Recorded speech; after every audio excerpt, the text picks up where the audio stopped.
Play your part. Play your part.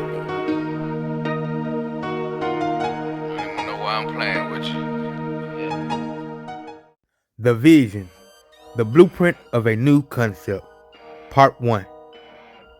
The vision is for us to acquire marketable skills that will provide us with a legal avenue of financial support.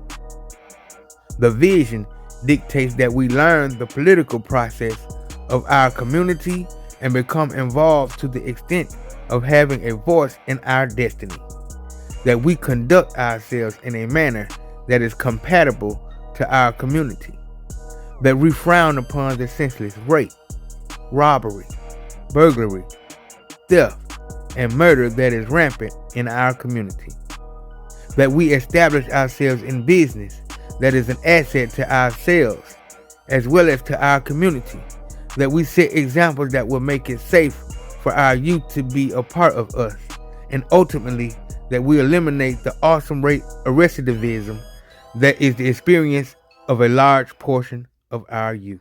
Knowledge is true wealth. Listen. I took a lot of chances to get the advantage without receiving any advances. There was a time when I wasn't sure if I could manage. Look at me now, I came a long way from where I began this. Now I'm a force to be reckoned with. I took a big risk so I can get. When you have a chick who's not confident, insecure, self-esteem issues, trauma, it's easier for her. It's easier for the common dude to crack her. It's easier for just the average dude to get at her and spit at her and make her feel good about herself. But you're supposed to breathe life into the women that you fuck with. You're supposed to upgrade them. I'm not saying put them on a pedestal, but you want them to be confident. You want them to have self-esteem. That way, the average Joe can't even get at her. You know how y'all be seeing certain chicks and you try to get at them and be like, ugh, like, and they damn near like, ugh, you fucking get your dirty ass off me. Or, ugh, I would never fuck with a dude like you. You know why they act like that? Because it's a player that got her thinking like that. She loyal to a player that got her walking on cloud nine. You're supposed to have your women walking on cloud nine and not down in the dumps. And if your girl is on that type of level, anybody can crack her, bro. She open, she accessible to anybody. You want a woman who's not accessible to anybody. And it's not your job. It's not your job to get her to that level. It's ideal if you have a woman who's already there on her own, but you can contribute to that level of self-esteem, and you can contribute to that level of confidence, and you can contribute to that level of loyalty. And I be trying to teach y'all how to do that. I'm not even searching, I know what I'm doing, I know I ain't taking that path. Find the light, now I got a reason to live, I really ain't know what I had. At first I was slow at maturing enough, you look, I've been growing up fast. They like, how she go bar for bar, the spirit is flowing, it made me go mad. I do my little dash, right out of bed, and then I go straight to the pad. My bad, I go straight to the word, then I put it straight into my verse. I know they be talking about how I changed, I promise I used to be worse. Rap game is a game that I, when I play that game for the birds. The rap game is a game that they gotta play to fit with the herd. The rap game is a game. Rap game is a game. As Rick Ross would say, it's deeper than rap. People need to understand that they need to be careful and more mindful of what they put out into the universe. Because one of the laws is law of polarity, which means if you put out negativity, you get negativity. If you put out positivity, you get positivity back. Manipulation. The mental impact of manipulation. Someone who is the victim of manipulation may feel depressed, develop anxiety, develop unhealthy coping patterns, constantly try to please the manipulative person, lie about their feelings, put another person's needs before their own, find it difficult to trust others. In some cases, manipulation can be so persuasive that it causes a victim to question their perception of reality. Emotional blackmail is a dysfunctional form of manipulation that people use to place demands and threaten victims to get what they want. The undertone of emotional blackmail is if you don't do what I want, when I want, you will suffer. The emotional blackmailer typically does not have any other coping or go-to methods for how to communicate and interact in a healthy manner. They fall back to stonewalling, slamming doors, threatening, and engaging in other damaging behaviors to get what they want. They typically do not have the tools available to understand how to convey their needs. For example, if you ever stop loving me, I'll kill myself. I've already discussed this with our pastor, therapist, friends, family, and they agree that you are being unreasonable. I am taking this vacation with or without you. How can you say you love me and still be friends with them? These are all examples of emotional blackmail. Negging. Negging is when a person tries to manipulate you into feeling bad about yourself. Negging happens in a few different ways. Listen. 1. They give backhanded compliments. Well, don't you look fabulous? I would never be brave enough to wear my hair like that with your face shape. 2. They compare you to other people. Your sister is in such great shape. You should take a cue from her and start working out. 3. They're always just joking when you call them on it. Lighten up. Where's your sense of humor? Another is they insult you under the guise of constructive criticism. That report was terrible, but the subject is completely over your head after all. Another is they disguise insults as questions. Don't take this the wrong way, but you really going to eat all that by yourself?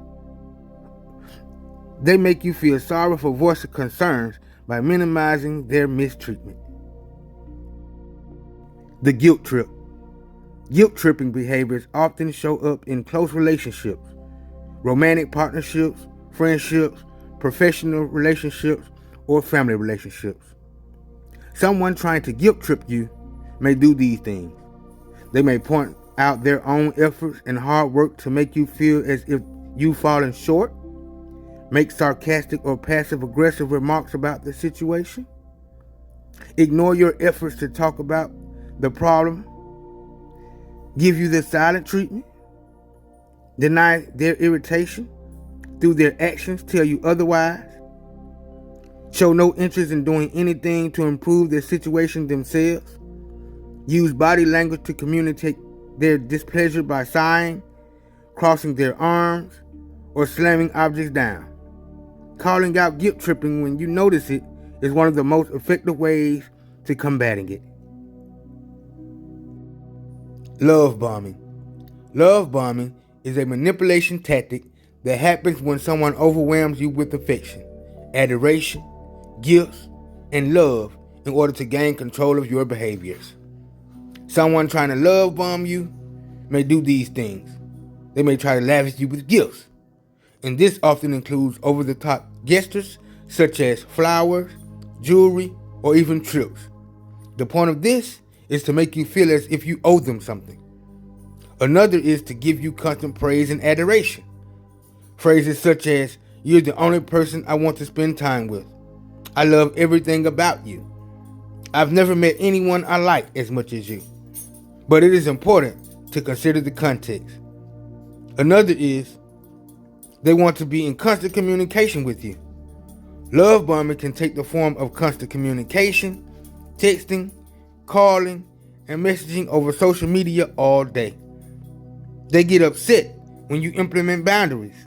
When you try to tell a love bomber to slow down or implement any kind of boundary with them, they get upset. This can present itself as them declaring that you don't care about them or you don't love them.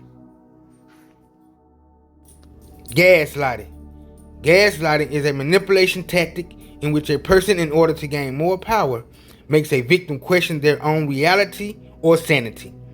Someone trying to gaslight you may do these things: tell blatant lies, deny they ever said or did something even though you have proof, make you question your own reality, use what is near and dear to you as ammunition, wear you down over time, throw in positive reinforcement to confuse you, use confusion to weaken you, project their own shortcomings or misdeeds onto you, try to align people against you, tell you or others that you are crazy, tell you everyone else is a liar.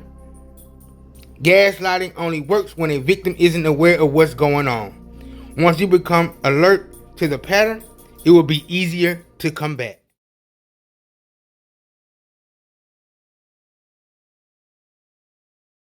Listen to me. Never beg anyone to be in your life. If you text, call, visit, and still get ignored, walk away. It's called self-respect. It's time you value you in the way that they don't. It's time that you start to see yourself in the light like you deserve. People like that are truly giving you a sign. They don't want to be a part of your life. And sometimes us good-hearted people don't know how to take it as a hint to move forward. So as your little big bro, I'm telling you, move forward. The right people are going to text you, call you, check on you, and make sure that you're good, regardless of what's going on in their life, because they treat you as a priority, not because you're convenient. It's so beautiful. Always. When you came here, you were beautiful.